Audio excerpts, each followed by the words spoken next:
తీపి వస్తువులు బెల్లం పంచదార లేదా పిండి వస్తువులకి చీమలు పట్టాయి అనుకోండి, మీ చీమలు పడుతుంటే మీరు ఏమి ఇబ్బంది పడద్దు. 2 లవంగం మొగ్గలు అందులో వేసారనుకోండి, ఇంకా చీమలు దరికి రమ్మన్నా రావు తెలుసు. చపాతీలు మెత్తగా రావాలంటే చపాతీ ముద్దలు పెరుగు కలిపితే సూపర్గా వస్తాయి తెలుసా.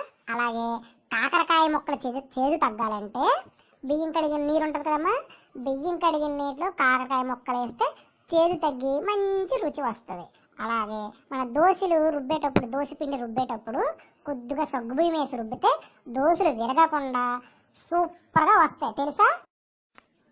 సాంబారు రోజల్లా ఫ్రెష్గా ఉండాలంటే పప్పు ఉడకబెట్టినప్పుడు 2 లవంగం మొగ్గలు వేస్తే సరిపోతుంది. అలాగే ఇడ్లీలు మృదువుగా ఉండాలంటే ఇడ్లీ రుబ్బులో 2 టీ స్పూన్ల వంట నూనె వేస్తే ఇడ్లీలు స్పాంజిలా ఉంటాయి. అలాగే మిక్సీ బ్లేడ్లు ముద్దుబారినట్టు అనిపిస్తే గడ్డుప్పు వేసి 2 రౌండ్లు తిప్పితే స్మూత్గా అంటే షార్ప్గా బ్లేడ్లు తయారవుతాయి తెలుసా. ఓకే. చికెన్ కానీ మటన్ కానీ ఉండేటప్పుడు బొప్పాయి పండు గుజ్జు అందులో వేస్తే మాంసం మృదువుగాను రుచిగాను ఉంటుంది. అలాగే నిమ్మకాయ ఎండినట్టు కనిపిస్తే వేడి నీటిలో నానబెట్టి 15 నిమిషాల తర్వాత కోస్తే మంచి రసం వస్తుంది.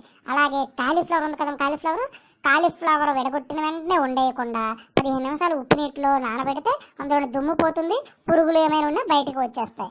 ఓకే, మీ ఆరోగ్యానికి మంచిది తెలుసా.